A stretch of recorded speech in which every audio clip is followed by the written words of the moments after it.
Olá, meus queridos e minhas queridas, tudo bom com vocês? Prof. Matheus Degre aqui. Meus queridos que estão se preparando para as carreiras da magistratura. Pois bem, nós tivemos agora recentemente, então, o nosso ENAM 2, né, deste ano de 2024. E o nosso objetivo aqui é, portanto, fazer a correção das questões de direito administrativo com vocês, correção dessa prova, comentando, né, com os fundamentos da banca. Eu sou o professor Matheus de Gregório, sou professor de Direito Administrativo e Tributário aqui do CEISC, em OAB, concursos públicos, sou procurador do Estado do Rio Grande do Sul e quero te ajudar nessa jornada rumo à aprovação. E, para isso, nós vamos passar no ENAM com tranquilidade as questões de Direito Administrativo. Banca FGV aqui são muito bem elaboradas, então vamos dar uma olhada com atenção. Gente, olha só, aqui eu estou com base na prova amarela, tá? E aí, na sequência, né, de alternativas da prova amarela. Questão aí, número 17, sobre os órgãos públicos. Né? Assinale a afirmativa correta. E a letra A dizia o seguinte: são pessoas jurídicas de direito público interno criadas por lei. Meus queridos, muito embora o órgão público seja criado por lei, ele não tem personalidade jurídica. Quem tem personalidade jurídica são os entes públicos, as entidades administrativas. A União, o Estado, o DF, município, a autarquia, a fundação pública. O órgão é um núcleo de competências despersonalizado, que não possui personalidade jurídica própria. Então, os atos praticados pelos órgãos públicos, pelos agentes que ocupam cargos dentro do órgão público, são imputados à pessoa jurídica a qual eles fazem parte. Então, eles não são pessoas jurídicas. Essa que é a pegadinha, tá? Se falasse numa autarquia, aí sim, aí eu tenho uma pessoa jurídica, tem personalidade. O órgão é um núcleo de competência despersonalizado. Possuem sempre capacidade judiciária e são representados em juízo pelos seus titulares. Gente, para ser parte num processo, você tem que ser pessoa, concorda? Pessoa física ou pessoa jurídica. Se você não tem personalidade jurídica, você não tem capacidade de ser parte num processo. Concorda? Então, será que um órgão público, sei lá, vamos pensar assim, a Polícia Rodoviária Federal é um órgão da União, do Poder Executivo da União. A Polícia Rodoviária Federal não é uma entidade, é um órgão. Então, se um agente público, se um policial rodoviário federal te causa um dano, você não vai ingressar contra a Polícia Rodoviária Federal. Você vai ingressar contra a União. Então, quem vai estar no polo passivo desse processo será a União, a pessoa jurídica, e não o órgão. Eventualmente, se considera que alguns órgãos de cúpula, de fundamento constitucional, Presidência da República, o Poder Legislativo, né, a Câmara dos Deputados, a Assembleia Legislativa, a Câmara de Vereadores, a Defensoria Pública, o Ministério Público, que esses órgãos, apesar de não terem personalidade jurídica, porque são órgãos, eles têm capacidade judiciária para defender as suas prerrogativas em juízo. Porque às vezes, pessoal, muito embora a Câmara dos Deputados, né, e a Presidência da República, ambos sejam órgãos da União, às vezes eles têm situações de conflito, né, conflitos de competência e tal. E aí? Será que vai depender o Senado Federal, ou a Câmara dos Deputados, né, ou a Defensoria Pública da União? Vai depender da representação judicial da AGU para poder buscar alguma coisa em juízo? Não. Para discutir as suas prerrogativas, para discutir as suas garantias constitucionais, esses órgãos de cúpula têm a chamada capacidade judiciária. Podem ser parte ali para algumas ações, para mandado de segurança, né, para alguma ação ali que discuta essas prerrogativas. Então, não é sempre que esses órgãos possuem capacidade judiciária. É só alguns órgãos públicos que têm isso. Tá? De acordo com a doutrina, podem ser de dois tipos, supremos ou subalternos. Pessoal, aqui eles cobraram o conhecimento sobre a classificação quanto à hierarquia dos órgãos públicos. E aí nós vamos ter órgãos públicos, né, que são independentes, tá? Que são órgãos públicos superiores, tá? São os órgãos independentes, são os órgãos autônomos, tá? Os órgãos superiores e os órgãos subalternos. Tá? Então, tem basicamente 4, aí o órgão independente, aquele que não tem nenhuma subordinação, né? Defensoria Pública, Judiciário, Tribunal de Justiça nos estados, Câmara dos Deputados, Senado Federal, Presidência da República, Governo, Prefeito, Câmara dos Vereadores, Ministério Público, enfim. Órgãos chamados de independentes, previsão direta na Constituição. Logo abaixo, os autônomos, que têm certa autonomia administrativa, mas estão subordinados aos independentes. Então, os ministérios na esfera federal, as secretarias na esfera estadual e municipal, tá? Os superiores e os subalternos. Então, aqui está errada essa classificação, tá? Mantém relação de identidade com os agentes públicos que desempenham as atribuições definidas em lei, motivo pelo qual deixam de existir diante da vacância dos cargos a eles atrelados. Pessoal, a presidência da República, ele é um agente público, o presidente, e um órgão público ao mesmo tempo. Tá? Aí eu te pergunto, se está vacante o cargo, o órgão deixa de existir? Não. O cargo está vago, mas o órgão está ali ainda, né? Não é porque o agente público saiu, né, que o órgão vai se extinguir. Então está errado. E aí só sobra a letra E. A jurisprudência reconhece a possibilidade de órgãos de cúpula da hierarquia administrativa atuarem em juízo, na defesa de suas prerrogativas institucionais. Isso aqui, galera, é justamente, tá? E está correta a letra E, essa tal de capacidade judiciária e órgãos de cúpula. E aí eu vou te mostrar. A súmula 525 do STJ tem essa previsão para nós. Câmara de Vereadores não possui personalidade jurídica, apenas personalidade judiciária, essa tal de capacidade judiciária, né? Somente podendo demandar em juízo para defender os seus direitos institucionais. A súmula é sobre a Câmara de Vereadores, mas isso vale para qualquer órgão de cúpula, tá? Aquele órgão que é o órgão independente daquele poder. Ministério Público, Defensoria Pública, o Poder Judiciário, né? No caso, o Supremo Tribunal Federal, o Tribunal de Justiça nos estados, que estão ali na cúpula da hierarquia do seu poder, da sua instituição. A Presidência da República, Senado Federal, Assembleia, o governador, enfim. Beleza, gente? Então, a nossa resposta aqui é a letra E, no caso da prova amarela. Esse é o nosso gabarito, tá? Sobre os órgãos públicos. Questão aqui agora, 18. Após uma série de atos de vandalismo, a Prefeitura de Gama decidiu instalar câmeras de vigilância em praças públicas. Entidades privadas de defesa dos direitos civis contestaram a medida, argumentando que a vigilância constante pode inibir a liberdade de expressão e de reunião, violando direitos fundamentais garantidos pela Constituição. Em resposta, a Prefeitura justificou a medida como adequada, necessária e proporcional para proteger o patrimônio público e contribuir para a segurança das pessoas que utilizam os equipamentos públicos. Essa medida pode representar uma possível tensão entre o exercício das funções administrativas de interesse público e respeito aos direitos e garantias fundamentais. Considerando os princípios constitucionais da atividade administrativa, assinale as afirmativas a seguir. Tá? Analise, melhor dizendo. Gente, questão muito boa, muito interessante, que fala aqui sobre ponderação entre direitos fundamentais, né, que estão em choque com outros direitos aí de estatura constitucional. Né?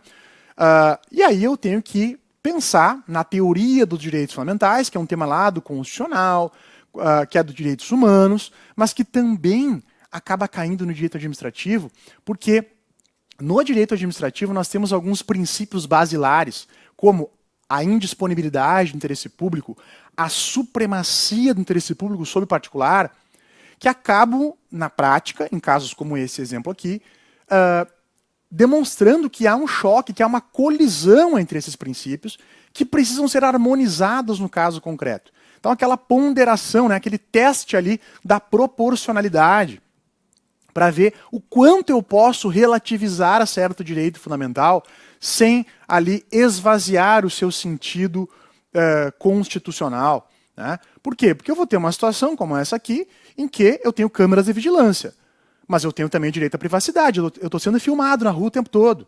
E como é que fica a minha privacidade, meu direito de imagem? Sim, você tem esses direitos, mas será que eles são direitos absolutos? Você sabe que não são direitos absolutos, que eles podem ser relativizados diante de outros direitos e outros interesses.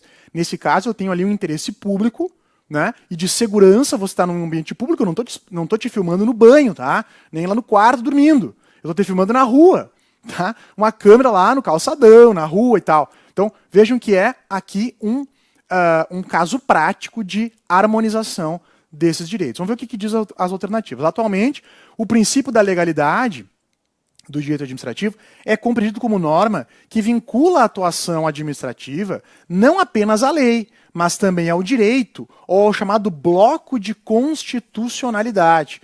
Perfeito, tá? O princípio da legalidade, pessoal, no direito administrativo não quer dizer atuar só conforme a lei em sentido estrito, né? Lei ordinária, lei complementar. É o respeito à juridicidade. Então, legalidade aqui é em sentido amplo. É respeitar desde os princípios constitucionais, a Constituição, os tratados internacionais com força de Constituição, os tratados internacionais lá que, né, na convencionalidade, né, acabam sendo ali tendo um status de supralegalidade, como o Pacto de São José da Costa Rica, e até mesmo os atos infralegais.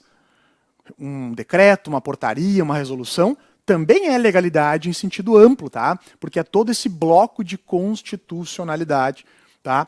Que significa a atuação conforme legalidade. Então tá certa essa alternativa 1 aí, essa assertiva. Os direitos à vida privada e à intimidade podem ser limitados em situação de interesse público, desde que a medida seja adequada, necessária e proporcional ao fim almejado pela administração. Correto, gente. Isso aqui é o Robert Alexi, né, o Alexi, lá, né, do direito constitucional, que fala da ponderação entre princípios. Para eu relativizar um princípio, eu tenho que ter ali uma proporcionalidade, de modo a não esvaziar o quanto eu estou sacrificando do direito à intimidade.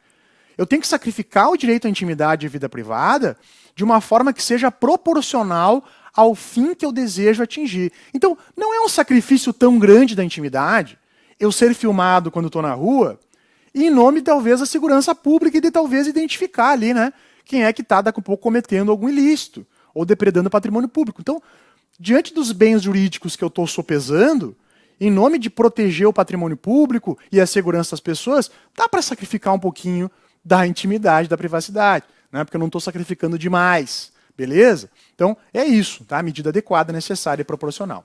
3. O princípio da proporcionalidade do direito administrativo exige que na atuação estatal as medidas adotadas sejam adequadas e necessárias. Ok, correto.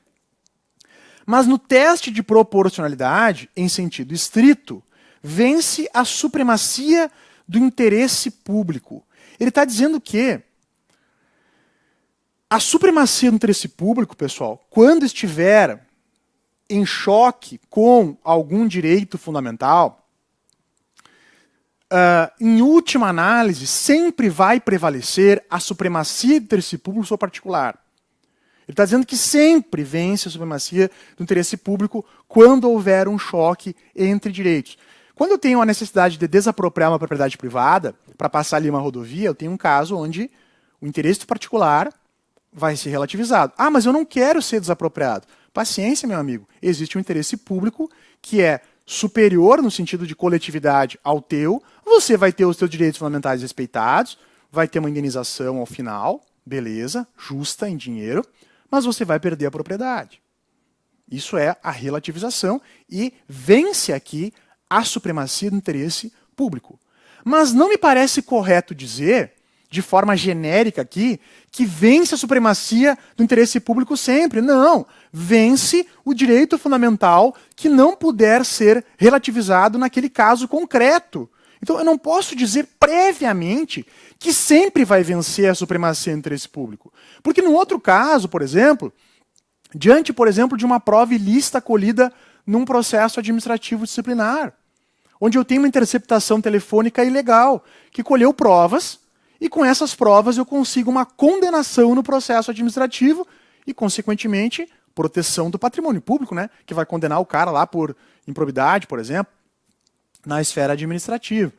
Tá, mas só um pouquinho. A prova foi colhida de forma ilícita. Interceptação telefônica, um direito fundamental muito sério, que foi ali violado. Então, nesse caso, não vai prevalecer a supremacia do interesse público. Se eu disser isso aqui, eu estou dizendo que esse princípio é absoluto, e ele não é. Então, me parece que está errada a assertiva 3, e, portanto, nós teríamos 1 e 2 como corretas. Tá? Então, letra B, 1 e 2 apenas como corretas, me parece ser aí a resposta adequada para a questão 18. Tá? Questão 19. Vamos lá. A diretoria da administração de um tribunal de justiça está executando um projeto de criação de um painel gerencial, dashboard, para apresentar as atividades desenvolvidas pelas serventias judiciais, que são os cartórios, né? Os tabelionatos e tal. O painel agregará dados anonimizados, dados onde eu não sei ali quem é a pessoa, tá? Relacionados ao acervo cartorário, à estrutura, à força de trabalho e aos custos de todas as serventias do tribunal. A liderança do projeto defende que o painel permitirá a supervisão das atividades das serventias judiciais e subsidiará a tomada de decisão pela presidência do Tribunal de Justiça. Tá? Então é o TJ que está utilizando de dados, tá? Num painel gerencial, tá? Onde esses dados nesse painel que vai trazer ali, pessoal, o quê? Estatísticas, né? Quantos casos, quantas pessoas são atendidas em cada cartório, que tipo de ato, é casamento, é união estável, é divórcio, é reconhecimento de firma. São dados, só que são dados anonimizados. Então não está lá que o Matheus foi lá fazer um ato tal. Não, esse dado foi anonimizado. Quando chegar nesse dashboard, né, não vai ter o nome das pessoas ali. Então houve já essa anonimização. Bom, uma entidade privada constituída para a defesa de interesses individuais e coletivos tomou conhecimento da medida e decidiu impedrar mandado de segurança, sustentando a incompatibilidade do tratamento de dados, que aconteceu nesse caso concreto, com a LGPD, né, pessoal? A Lei 13.709 de 2018. Nesse caso, assinale a opção que indica a base legal para o tratamento dos dados mencionados. Qual é a base legal para tratar esses dados? Basicamente é isso. Então ele queria aqui um fundamento lá da LGPD para a utilização desses dados. Que eles perdem aqui, pessoal, a característica de dado pessoal porque eles já foram anonimizados, né? Então não é mais um dado pessoal, tá? Já foi anonimizado. Então, considerando que a princípio eu não vou reverter esse processo de anonimização, não teria problema usar dados anonimizados. De qualquer forma, o que eu tenho aqui de alternativas? Legítimo interesse, realização de estudos por órgãos de pesquisa. Tem algum órgão de pesquisa aqui? Não, é o TJ, né, que está com um projeto para uso próprio. Não é, não é o IBGE, o IPEA, o Instituto de Pesquisa. Não, então não é órgão de pesquisa. Aqui eu já vi que não é. Tratamento e uso compartilhado de dados necessários para execução de política pública. Execução de política pública é um dado que eu preciso para executar a política de saúde, para a política de saneamento básico, tem vários órgãos da administração pública que acabam usando isso, e é necessário para executar a política pública. Eu acho que aqui caberia ter uma discussão, porque a política judiciária é política pública também. Beleza? Então, e eu tenho a previsão legal, se você olhar aqui na LGPD, ó, na LGPD, no artigo 26, o uso compartilhado de dados pessoais pelo poder público deve atender a finalidades específicas de execução de políticas públicas e atribuição legal pelos órgãos e pelas entidades públicas, respeitando os princípios, etc. e tal. Agora, não está muito claro aqui que seria um uso compartilhado, né? Porque parece que é para o presidente do TJ tomar decisões. Então não é para todo o judiciário usar esses dados. Então não está muito claro aqui que seria um uso compartilhado para fim de política pública, tá? Parece mais que é o quê? Uso de dados para que o presidente do TJ, como chefe do Poder Judiciário, tome decisões ali administrativas em relação aos cartórios. É um uso mais interno, vamos dizer assim, né? Ainda que tenha havido esse tratamento de dados. Então não parece que a justificativa seja o uso compartilhado para políticas públicas, mas eu entendo que caberia discussão aqui sim, para a letra C estar correta. Tá? Eu entendo que caberia essa discussão. Execução de contrato ou procedimentos preliminares relacionados a contrato? Não, não falou em contrato nenhum, não tem nada a ver com contrato aqui. E consentimento, né? que também não tem nada a ver ali um processo de consentimento, onde há a autorização legal, autorização, né, expressa das pessoas para que esse dado seja utilizado. Então, o consentimento aqui não é a base legal, porque as pessoas não concordaram quando fizeram seus atos lá, que esse ato seria daqui a pouco usado num dashboard. Então, o que sobra para nós? O legítimo interesse.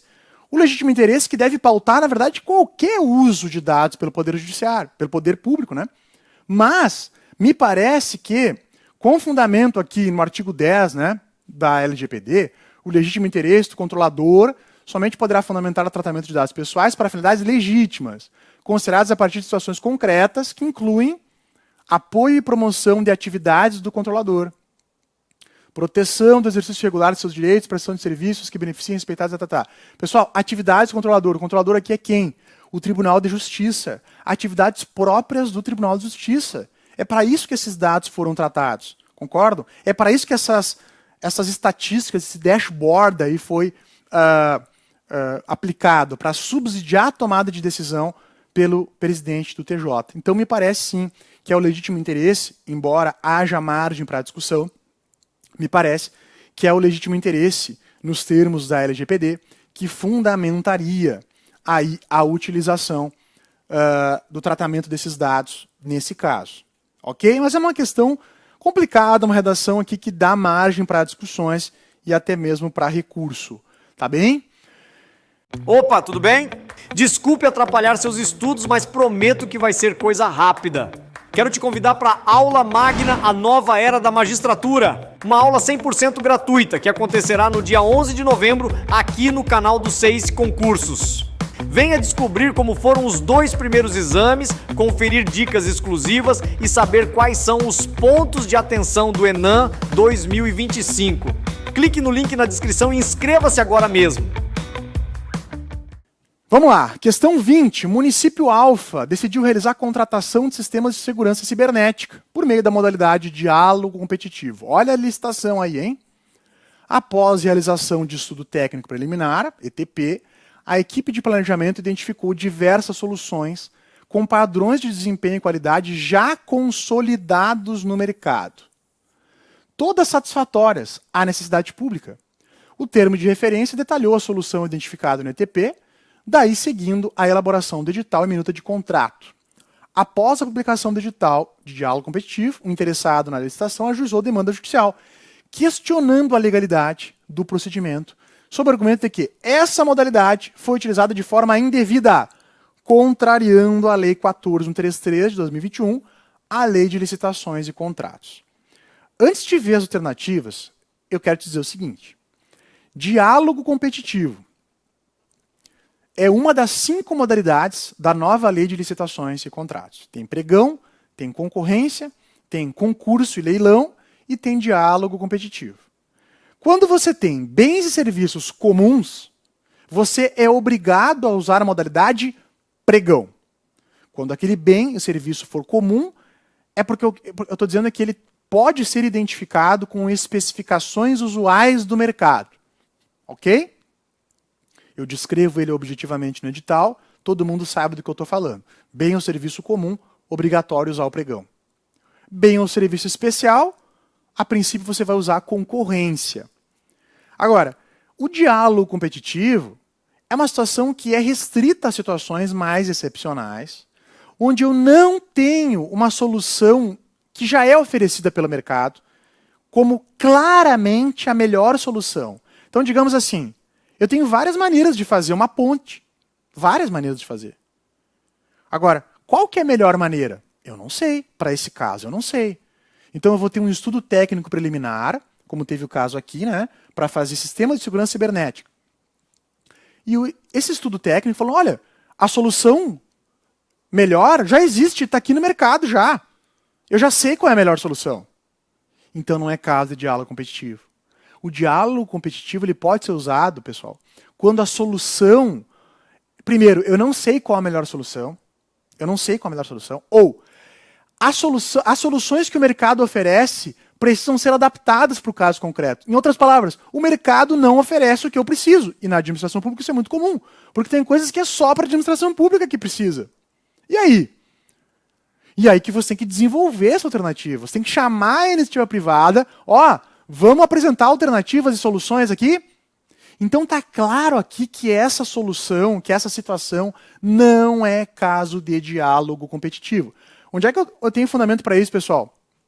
Eu tenho fundamento para isso no artigo 32 da Lei 14.133. A modalidade diálogo competitivo é restrita a contratações em que a administração vise contratar objeto com inovação tecnológica, impossibilidade de ter sua necessidade satisfeita sem adaptar as soluções disponíveis no mercado. Ou seja, se já houver solução disponível no mercado, você não pode usar diálogo competitivo. Tá? Tem que ser impossível você satisfazer a necessidade sem adaptar as soluções que já existem. Impossibilidade de ser definida com precisão suficiente. E ainda, né? Verificar a necessidade de definir, identificar meios e alternativas para satisfazer as suas necessidades. Ou seja, eu quero ver quais são as possíveis soluções para esse problema, porque eu não tenho definição de qual é a melhor solução. Então, é nesses casos que eu posso usar. O que disse aqui as assertivas? O município pode optar pelo diálogo competitivo sempre que quiser discutir com os fornecedores as melhores condições contratuais, mesmo que já tenha identificado as soluções consolidadas no mercado. Errado. Tá? Se já identificou a melhor solução do mercado, você não vai usar diálogo competitivo. Você pode até negociar melhores condições para o contrato lá no final da licitação, lá naquela subfase da negociação, né? Após encontrar o vencedor, mas você vai usar o pregão. Você não vai usar diálogo competitivo. Tá? Uma vez que RP e TR identificaram que o objeto possui padrões de desempenho e qualidade que podem ser, aqui na verdade não é RP, né? É ETP, tá? ETP. Que podem ser objetivamente definidos no edital por meio de especificações usuais do mercado, o pregão se torna modalidade obrigatória, conforme o artigo 29, correto. Exatamente isso, pessoal. Diante de bem ou serviço comum, que é aquele que tem padrões de desempenho e qualidade que podem ser objetivamente definidos, né? Uma caneta BIC, né? Ou é um serviço que é padronizado já. Serviços hoje tecnológicos que são padronizados, que eu consigo descrever objetivamente o que eu preciso. Então, vai usar pregão nesse caso. Tá? Vai vencer quem ofereceu o valor mais barato. 3. O diálogo competitivo é uma modalidade de licitação de caráter restrito que não se aplica à contratação de bens ou serviços comuns. Correto. Então, é isso aí, gente. Não tem mistério. Tá? 2 e 3. 2 e 3 aqui, letra D, é o nosso gabarito, segundo a prova amarela. Beleza? Questão sobre licitações muito bem elaborada. Vamos ver a próxima aí. Tá? Sobre o regime constitucional dos agentes públicos e a jurisprudência do STF assinala a alternativa incorreta, a errada. Deixa eu pegar uma água aqui, pode deixar na tela para eles. Então, eles estão pedindo a que está incorreta, tá, gente?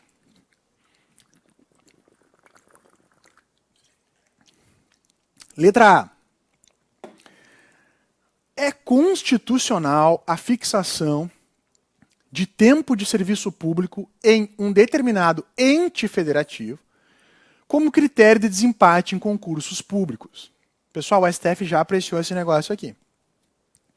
Olha só, já pensou um concurso para juiz estadual, tá, do estado de São Paulo, que dissesse o seguinte, olha, se der empate lá no final, ganha o candidato que tiver mais tempo de serviço público para o estado de São Paulo.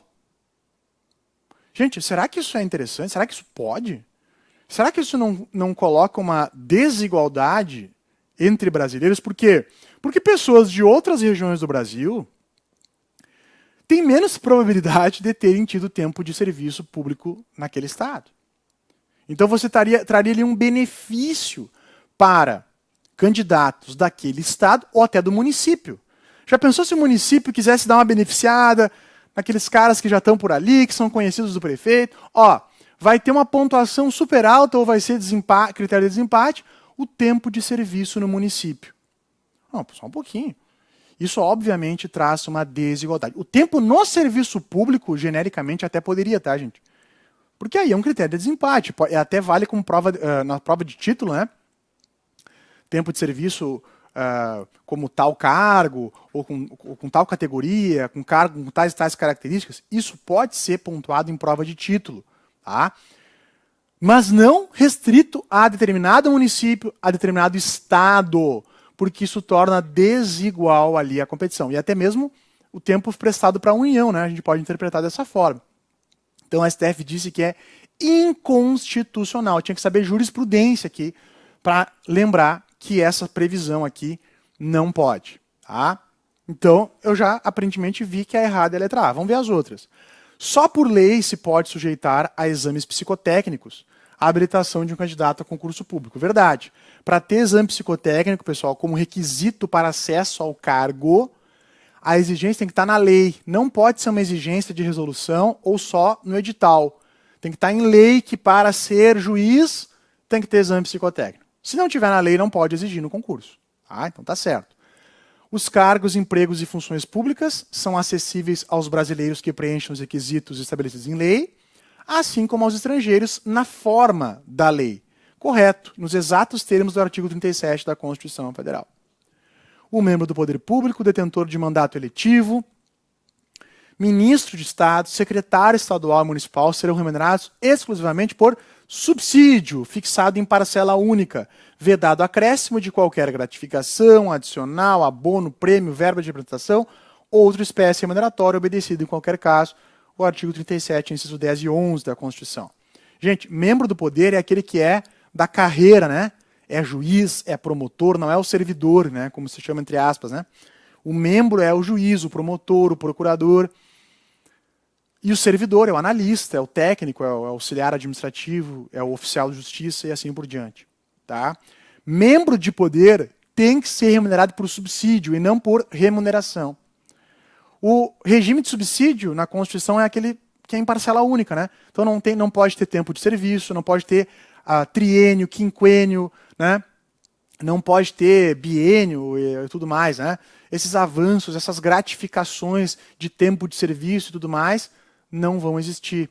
Tá? São subsídios em parcela única. Lógico que tem verbas indenizatórias que vêm por fora, né? Substituições que vão ser pagas, cargo ou função de confiança a pessoa vai receber enquanto estiver exercendo, mas a fixação da parcela ali é em regime de subsídio, tá? Para esses agentes públicos obrigatoriamente. Então tá certo. E é vedada a incorporação de vantagens de caráter temporário, como por exemplo, né, uma função de confiança, ou vinculadas ao exercício de função de confiança, ou cargo em comissão, a remuneração do cargo efetivo. É a tal da incorporação que muitos servidores, ao longo do tempo, foram incorporando. Né? Se você ficar como chefe de departamento por 5 anos, você incorpora. Então, depois que tu sai como chefe de departamento, você continua recebendo aquilo e leva para a aposentadoria. Isso podia, muitos agentes ainda têm esse benefício. Não pode mais. Tá? Se é uma retribuição temporária, assim que você deixar de exercer essa função, você vai deixar de receber. Isso também está na Constituição Federal. Tá? Então, realmente, a errada é a letra A. Letra A e letra B aqui, conhecimento jurisprudencial. Letra C, D e E, basicamente, dispositivos do artigo 37 da Constituição Federal. Tá? Inclusive do regime aqui previdenciário, né? Que veda essa incorporação, tá? Após a reforma da Previdência. Beleza, gente? Questão 22. O Ministério Público ajuizou em 2022 ação de improbidade. Olha o tema aí, né? Ação de improbidade. Em face do João Pedro Inácio, pela conduta praticada em 2020, dolosamente, considera benefício administrativo fiscal, sem observância das formalidades legais e tal. Realizado pedido de indisponibilidade de bens na petição inicial, o juiz deferiu a medida, entendendo ser desnecessária a comprovação de que os réus estavam dilapidando seu patrimônio. Não precisa de prova, tá? De que o réu estava dilapidando seu patrimônio para que eu defira essa indisponibilidade. E foi em cima dos 3, né? Acerca da indisponibilidade de bens na ação de improbidade, com base na lei e entendimento do STJ, assinale a afirmativa correta. Gente, em 2021 nós tivemos grandes alterações na lei de improbidade administrativa, que é a lei 8429 de 92. a grande maioria das alterações foi favorável ao agente público investigado ou acusado ali de improbidade, tá? Como réu de improbidade. Então, assim, ficou muito mais difícil a condenação porque exige o dolo, não tem mais modalidade culposa de improbidade, é só dolo. E do ponto de vista processual também várias coisas foram limitadas. Por exemplo, indisponibilidade de bens. Tem que ter prova de que ele estava dilapidando patrimônio para conceder essa espécie de tutela provisória, né? Porque isso aqui é uma medida cautelar. Tá? Tem que ter um limite de indisponibilidade de bens sobre o valor de prejuízo ao erário. Então, aquela chamada multa civil. Então, por exemplo, teve ali estimadamente 1 milhão de prejuízo ao erário. 1 milhão de enriquecimento ilícito. Beleza. É no máximo 1 milhão que você vai bloquear. Tá, mas além do 1 milhão, tem lá 500 mil de multa que o Ministério Público pede. Tudo bem, mas esses 500 mil de multa não servem como base para a indisponibilidade de bens. Tá? Ah, e olha só, tem 3 réus. Bloqueou lá 500 mil do João, 500 mil do Pedro e 500 mil do Inácio. Somando os 3, dá 1,5 milhão, certo? E você tem 1 milhão de possível, né, estimado, prejuízo ao erário. Não pode mais. Você tem que ter proporcionalmente daí reduzir a indisponibilidade de cada um, porque somadas as indisponibilidades, não pode o somatório ultrapassar aquilo que houve de lesão ao erário ou enriquecimento ilícito, entender? Essa que é a lógica. Tá? Então vamos ver as alternativas e o que diz a lei. A lei de improbidade, com alterações da lei 14.320 de 2021, autorizou constrição em valores desiguais entre os réus, desde que o somatório não ultrapasse o montante indicado na petição inicial como dano ao erário ou enriquecimento ilícito. Será que tem que ser igualzinho aqui, pessoal? 1/3, 1/3 e 1/3 de disponibilidade? Ou, diante de um indício aqui de que determinado envolvimento foi maior do João, eu não posso ter uma indisponibilidade desigual? Por exemplo, eu vou indisponibilizar 500 mil do João, 250 mil do Pedro e 250 mil do Inácio.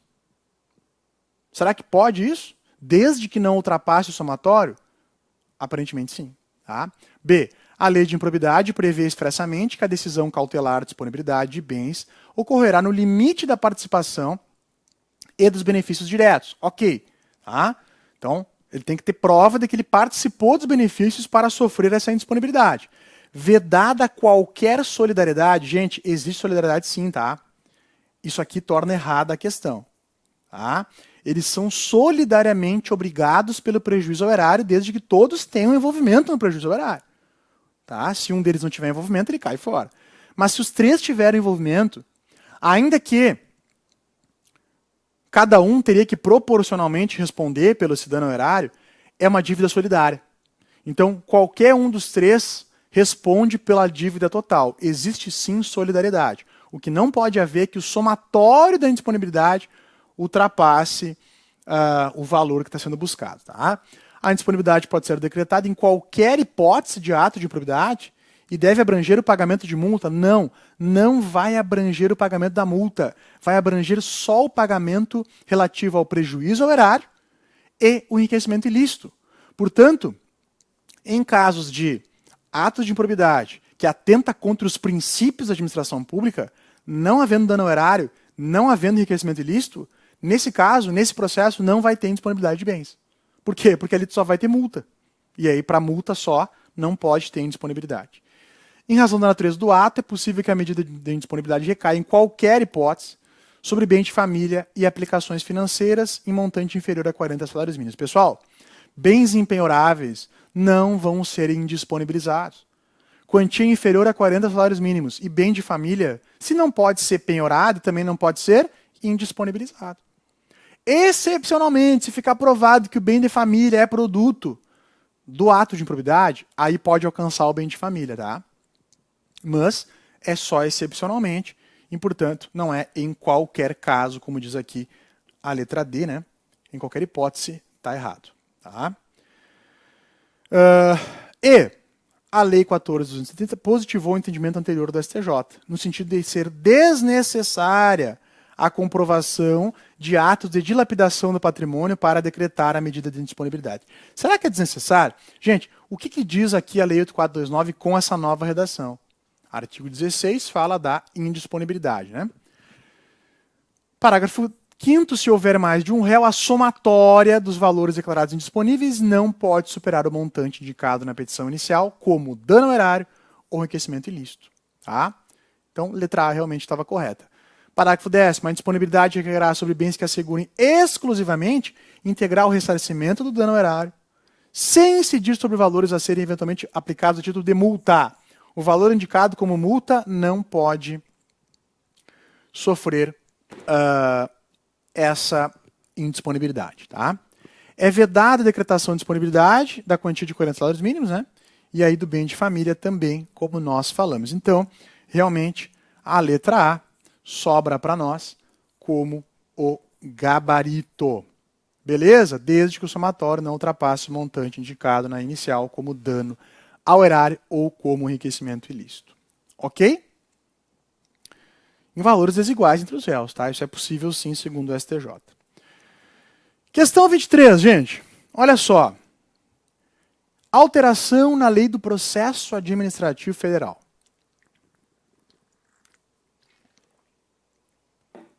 Lei 9784 de 99.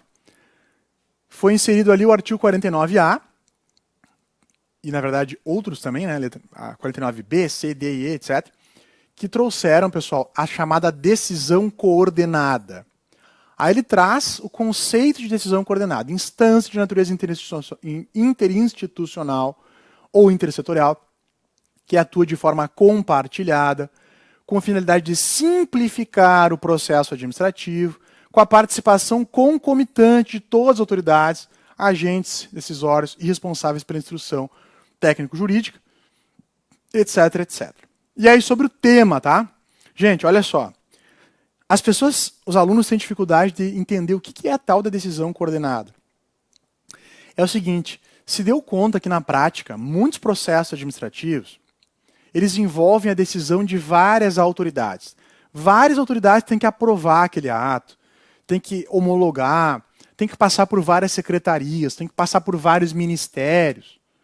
E aí é o seguinte, às vezes, vai indo, vai para um, vai para outro, aí tranca num lá, volta lá atrás, não, peraí, você não falou isso. E aí aquilo atrasa a concessão de uma licença, a apreciação lá de um licenciamento ambiental, né? A autorização lá de um programa, uma política pública para liberar uma verba lá para determinado projeto, para fomento de atividades. Coisas que na burocracia tem que passar por vários decisores na administração pública. Então, por que não criar algo que todo mundo, porque hoje com o meio eletrônico é possível, todo mundo consegue acessar o processo e essa decisão é de forma compartilhada tomada. Então, uma espécie ali mais democrática, né, de construção e mais rápida para decidir o processo administrativo. Só que não é em qualquer caso que isso vai poder ser utilizado. Então, digamos que 3 secretarias do Estado precisam dar ok para liberar uma verba lá para a agricultura, alguma coisa assim. Tem que passar pela Secretaria de Orçamento, pela Secretaria de Agricultura, pela Casa Civil, e depois o governador assina, alguma coisa assim. Bom, será que aqui dá para tomar uma decisão coordenada? Dá para instaurar essa chamada decisão coordenada para esse processo? Ou não? Será que um processo que envolva poder judiciário e poder executivo, ou legislativo e executivo, pode admitir decisão coordenada? Será que num procedimento de licitação eu posso usar a decisão coordenada? Tudo isso são detalhezinhos que caem na prova objetiva. Primeiro ponto, letra A. A decisão coordenada exclui a responsabilidade originária de cada órgão ou autoridade envolvida. Não! A responsabilidade originária do órgão ou entidade permanece, gente. Permanece. Tá?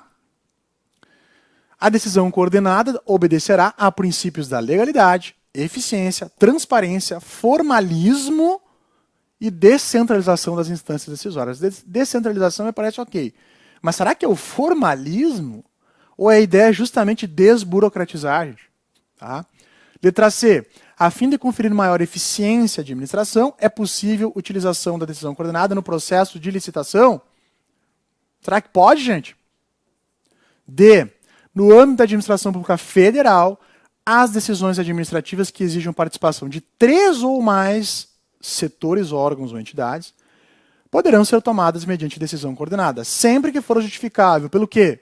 Relevância da matéria, ou quando houver discordância que prejudique a celeridade do processo administrativo decisório. Tem que ser relevante e tem que ter algum tipo de discordância que esteja atrasando a celeridade. Porque se não tiver nada disso, não tem por que ter decisão coordenada, deixa andando como está. E, apesar da ausência de previsão legal, a doutrina defende que as organizações e associações representativas, no tocante a direitos e interesses coletivos, poderão habilitar-se a participar da decisão coordenada, na qualidade de ouvintes. Será que não tem previsão legal, pessoal, para que uma associação se manifeste nesse procedimento de decisão coordenada? Gente, olha o que diz a lei, tá? Tudo na lei as respostas dessa questão. Tá? Lá na Lei 9784, tem justamente os casos onde, no âmbito federal, a decisão coordenada é possível, tá? Quando for justificável para a relevância da matéria e quando houver discordância que prejudique a celeridade. Então, a letra D ali parece correta, tá?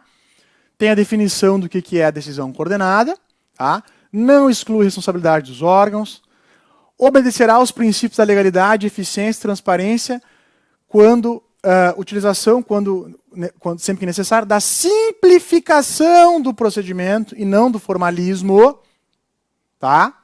E no parágrafo 6º, não se aplica a decisão coordenada quando relacionados a poder sancionador, quando estejam envolvidas mais de um poder, né, da entidade. Então, se misturar judiciário, legislativo, executivo, já não pode ter decisão coordenada nesse caso. E licitação também não pode. Não pode no caso de licitação. Tá? Portanto, gente, realmente eu tenho a letra D aqui como gabarito. Tá? A letra E, pessoal, acabei não colocando o artigo aqui, mas existe previsão legal expressa, se você for nos artigos seguintes, de participação na lei, está previsto já, de associações e organizações da sociedade civil, tá? Nessa tomada de decisão. Então, não está ausente a previsão legal, tá? Ela existe. E é por isso que a letra D é o nosso gabarito aqui. Tá certo? Questão bem interessante sobre a decisão coordenada. Mais uma, o Kahn, questão do Kahn. Lembra do Oliver Kahn lá em 2002, né? No Penta, que sonha hoje, até hoje, com o Ronaldo Nazário, né? Que meteu 2 gols nele. O Kahn é um servidor público federal lotado no Ministério Alfa. Ele está como réu numa ação penal em que é acusado de peculato e concussão.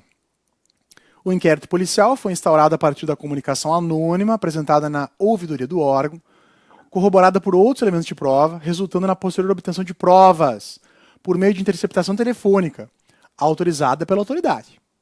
Ciente desses fatos, a autoridade administrativa competente determinou a instauração de processo administrativo disciplinar, um PAD, que foi regularmente constituído e desenvolvido. Apoiando-se o enunciado da súmula 591 do STJ, a comissão responsável obteve o compartilhamento de provas do processo criminal, respeitando o contraditório para a defesa. Dias depois, Carol Marcos, servidora pública lotada na mesma repartição, encontrou diversos documentos em um armário que evidenciavam os malfeitos de Kahn. Desconhecendo a existência da ação penal, Carol comunicou imediatamente o fato a seu chefe, James Kirk, que ao tomar ciência enviou o material encontrado para a comissão responsável. No entanto, ainda no curso do PAD e antes da decisão final, o TRF competente deu provimento a recurso do réu para reconhecer a incompetência do juízo que presidia a ação penal, assim como para invalidar as provas obtidas por meio da interceptação telefônica, reputando-as ilegais.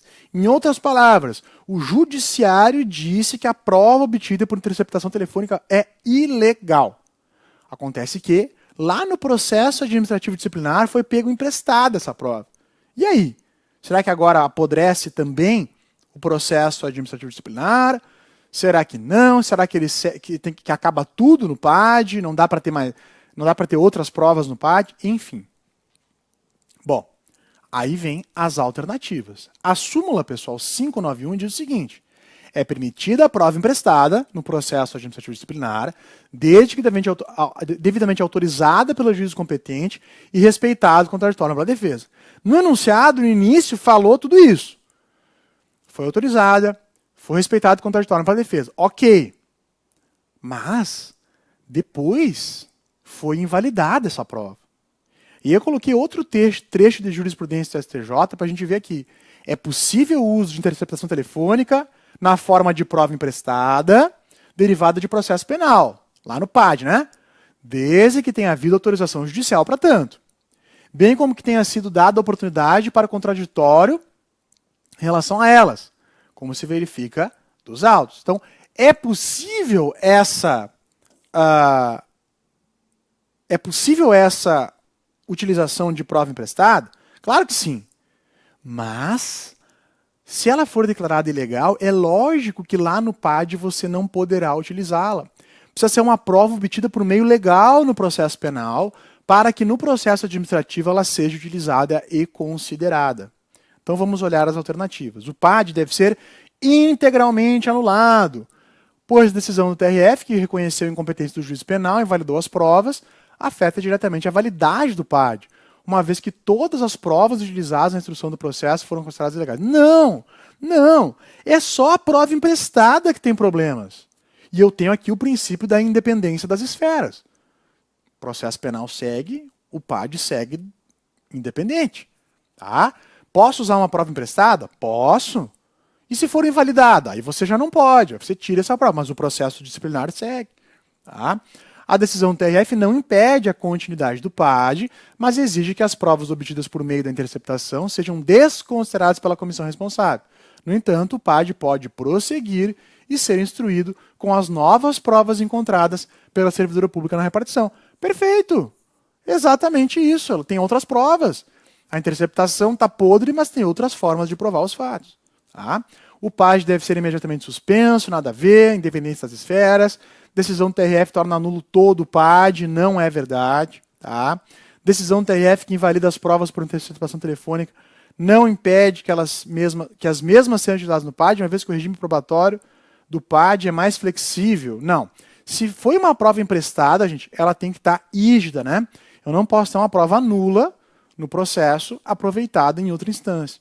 Tá? Para ser prova emprestada, ela tem que ter sido autorizada lá, no caso da interceptação telefônica, pelo juízo competente. Só que você verificou mais adiante que o juízo não era competente. Então foi uma prova ilegal. Então essa prova não pode ser aproveitada no PAD. Mas o PAD sim pode seguir. Então nos parece aí que a letra B é o nosso gabarito, a nossa questão correta aqui. Ok? Questão 25. Uma associação privada ajuizou ação civil pública que questionava patrocínio dado à procissão do Fogaréu pelo Estado Alfa, alegando que o uso dos recursos públicos para o evento não atendia interesse público. O Estado defendeu o patrocínio por meio de sua procuradoria, argumentando que a procissão do Fogaréu é patrimônio imaterial da comunidade e promove importante evento em seu calendário cultural, atraindo milhares de turistas. Comprovou os argumentos pela juntada de diversos documentos relativos à ocupação da rede hoteleira e arrecadação tributária.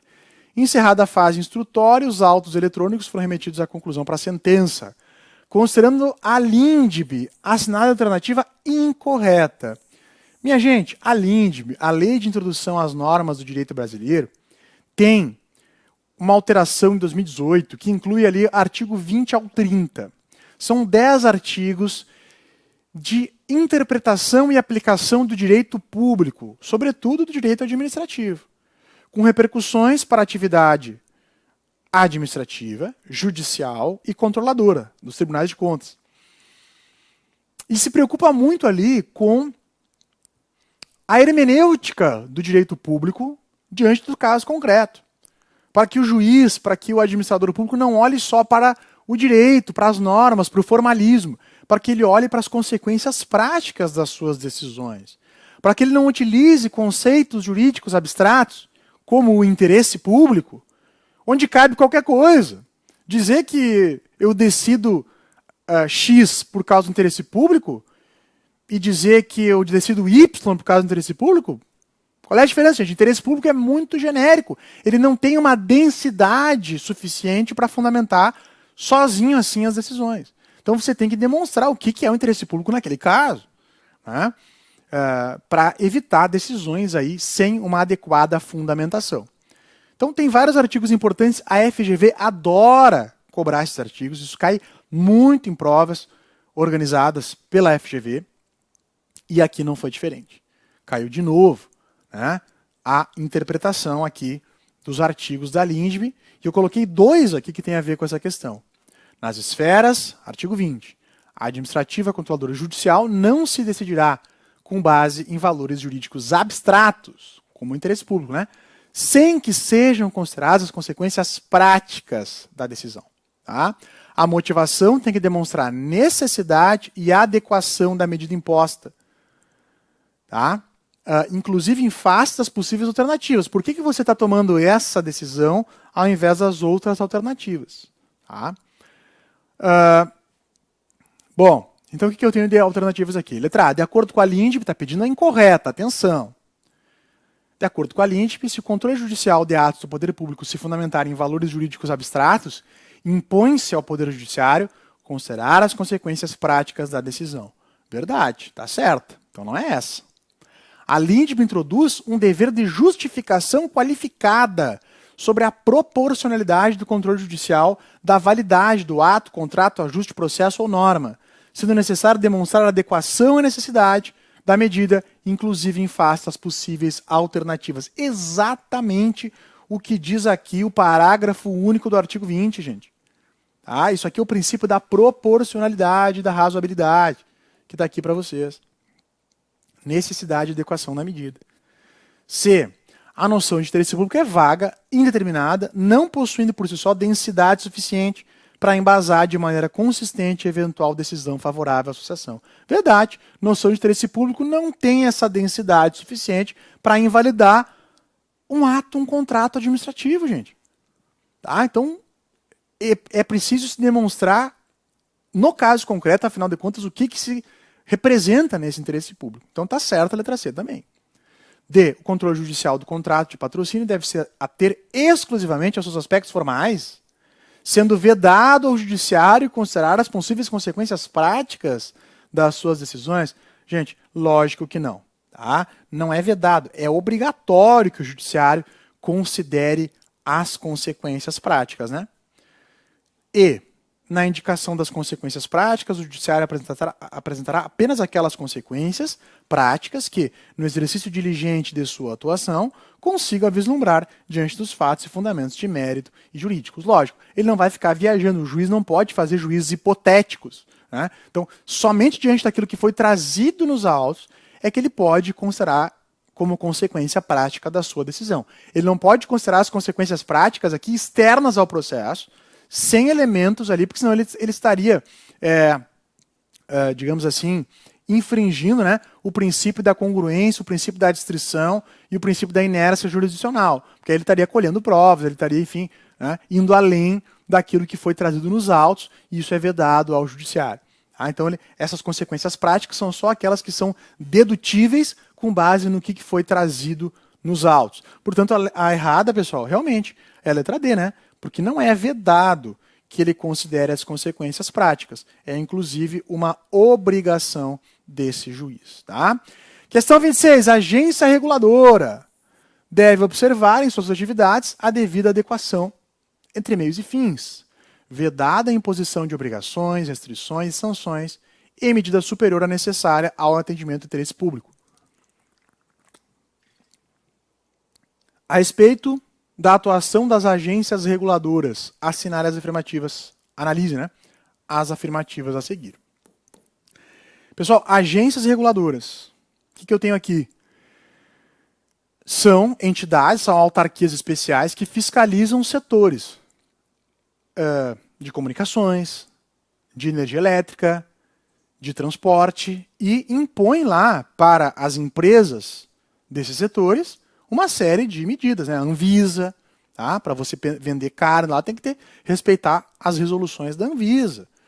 Só que, justamente, as agências reguladoras, por exercer esse poder de polícia, esse poder regulamentador técnico, existe uma norma de 2018 que coloca uma série ali de 2019, mais especificamente, se não me engano, né? Lei 13.848 de 2019, né? Que coloca uma série de detalhes sobre como que vai ser a atuação das agências reguladoras. Tá? Então vamos ver as assertivas aqui para ver o que está certo.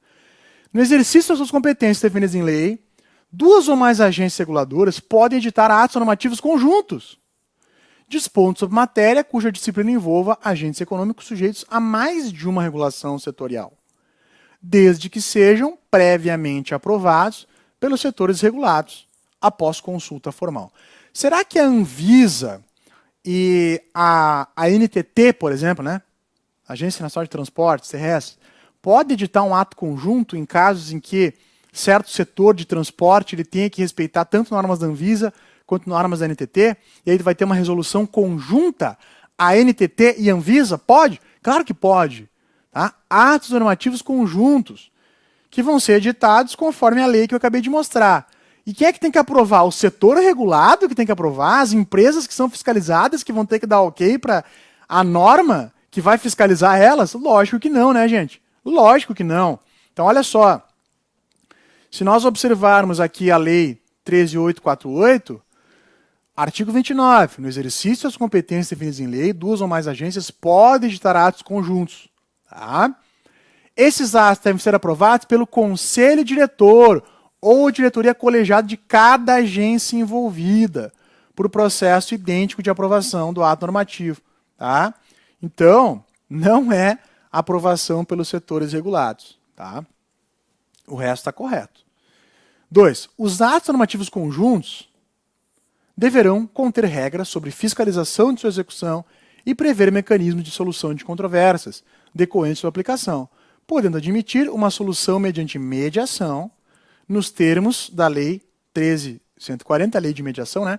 Ou mediante arbitragem, feita por uma comissão integrada, entre outros, por representantes de todas as agências reguladoras envolvidas. Pessoal, são os exatos termos aqui do parágrafo 2º do artigo 29.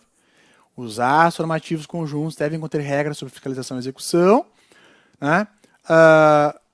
E prever mecanismos de solução de controvérsias, podendo ter mediação na previsão, né? Ou arbitragem por comissão integrada, entre outros, por representantes de todas as agências envolvidas. Pessoal, questão bem decoreba, bem letra da lei, questão muito difícil, tá? Tá cobrando um detalhezinho de uma lei que já é difícil, que já é desafiadora. Mas é o que temos, uma questão de alto nível de dificuldade, embora seja a letra da lei, tá? Então a 2 está correta, porque é a transcrição do parágrafo 2º. 3. As agências reguladoras podem articular-se com órgãos de defesa do meio ambiente, mediante celebração de convênio e acordo de cooperação. Por exemplo, a Anvisa faz lá um convênio com o IBAMA, né? Para, digamos, solucionar ali o intercâmbio de informações, a cooperação com documentos, com uma fiscalização que vai ser conjunta em certas atividades ou algo do tipo, tá? Visando intercâmbio de informações, padronização de exigências e procedimentos, celeridade na emissão de licenças ambientais e maior eficiência no processo de fiscalização. Será que pode? Claro que pode, né? As agências reguladoras podem sim, pessoal, firmar convênios e acordos de cooperação com as entidades de fiscalização do meio ambiente. Pode ser estadual, como aqui no Rio Grande do Sul tem a FEPAM, né? Que é o órgão estadual de fiscalização ambiental. Então pode também, não é só o IBAMA na esfera federal, né? Então, gente, 2 e 3, né? Com base, artigo 33, ele tem a transcrição da assertiva 3, tá, gente? Sobre esse convênio das agências com os órgãos ambientais. Por isso, a nossa última questão aqui é a letra D. 2 e 3 apenas estão corretas. Certo, gente? Questão boa, questão de alta dificuldade. Tivemos questões aqui de média dificuldade, questões de alta dificuldade. Nenhuma questão que eu possa dizer aqui como fácil, nenhuma. Tá? Todas com enunciados longos, muito bem elaborados, alguns enunciados bem longos. Mas é isso que a gente espera dos futuros magistrados, né? Que sejam muito bons, que conheçam aí direito administrativo, conheçam direitos de várias áreas. Então, sim, é uma prova de grande dificuldade, mas justamente por isso nós estamos aqui no CEISC com curso para as carreiras, curso para a carreira que você quer alcançar em breve, né? Que é o teu sonho, e a gente com muita seriedade busca trazer o melhor que nós temos em preparação, inclusive para o Exame Nacional da Magistratura. Professor Matheus Degré, prof.Matheus Degré no Instagram. Grande abraço, bons estudos e até mais.